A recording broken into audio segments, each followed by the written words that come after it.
কোথায় পালালেন শেখ হাসিনা?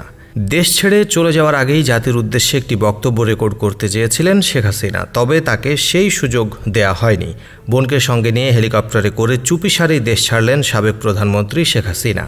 শেখ হাসিনা পদত্যাগের পর বাংলাদেশ ত্যাগ করেছেন। তার সঙ্গে তার বোন শেখ রেহানা সহ পরিবারের সদস্যরাও রয়েছেন বলে খবর পাওয়া গেছে।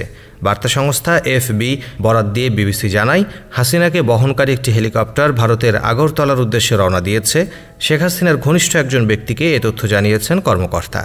এফবিকে বলেছেন, তিনি এবং তার বোন গণভবন ছেড়ে নিরাপদ আশ্রয়ে চলে গেছেন। তিনি বক্তব্য রেকর্ড করতে চেয়েছিলেন, তবে তাকে সেই সুযোগ দেয়া হয়নি।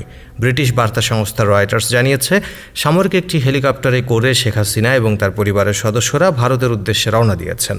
প্রধানমন্ত্রী দেশ ছেড়ে যাওয়ার ঘণ্টাখানেকের মধ্যেই প্রধানমন্ত্রীর সরকারি বাসভবন গণভবনে প্রবেশ করেন হাজারো ছাত্র জনতা।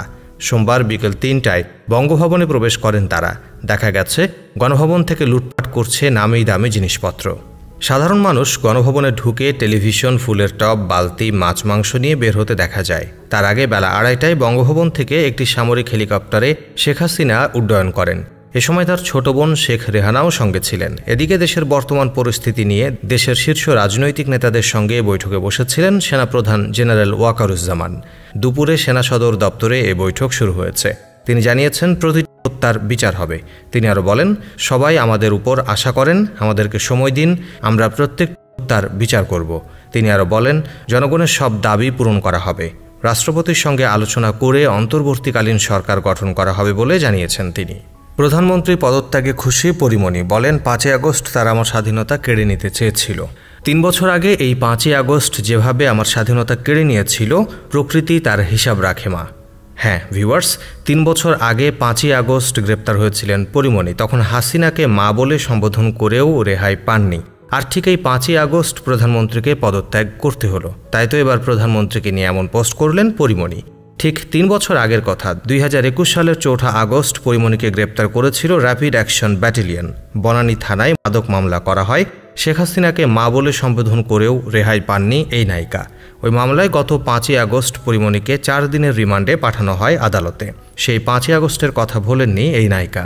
কোটা সংস্কার আন্দোলন থেকে শুরু করে সরকার পতনের এক দফা দাবিতে শেষ পর্যন্ত ক্ষমতা ছাড়তে বাধ্য হয়েছেন সাবেক প্রধানমন্ত্রী। সোমবার দুপুরে পদত্যাগ করে দেশ ছেড়েছেন তিনি। শেখ হাসিনার পতনের পর সেই ভয়াল ৫ই আগস্টের কথা স্মরণ করেছেন তিনি। সামাজিক যোগাযোগ মাধ্যমে মঙ্গলবার তিনি লিখেছেন, ৩ বছর আগে এই ৫ই আগস্ট যেভাবে আমার স্বাধীনতা কেড়ে নিয়েছিল, প্রকৃতি তার হিসাব রাখে মা। সঙ্গে জুড়ে দিয়েছেন বাংলাদেশের পতাকা। শুরু থেকে কোটা সংস্কার আন্দোলনের শিক্ষার্থীদের পক্ষে ছিলেন পরিমণি। শান্তি চাই, রচনা, ভ্রমণ, প্রতিহিংসা চাই না। আমরা সংযত হয়ে দায়িত্ববান হই, প্রিয় বাংলাদেশে রক্তপাত চাই না। এছাড়া শিক্ষার্থীদের ধরপাকড় প্রতিবাদে ২১শে জুলাই তিনি লিখেছিলেন, ছি ছি ছি, থুথু এদের মুখের উপর। শকুনের মতো করে ৪-৫ জন কিভাবে একজন মহিলার উপর সবার সামনে ঝাঁপিয়ে পড়ছে, তাও একজন শিক্ষকের উপর। কত চুপ থাকা যায়? চিৎকার করে কান্না আসছে। আল্লাহ, তুমি ধ্বংস করে দাও পৃথিবী। তাই তো এবার প্রধানমন্ত্রীর পদত্যাগে তিনিও খুশি হয়েছেন এবং ঠিক একই তারিখে যে তার স্বাধীনতা হরণ করা হয়েছিল সে বিষয়েও শেয়ার করে নিলেন সবার সঙ্গে।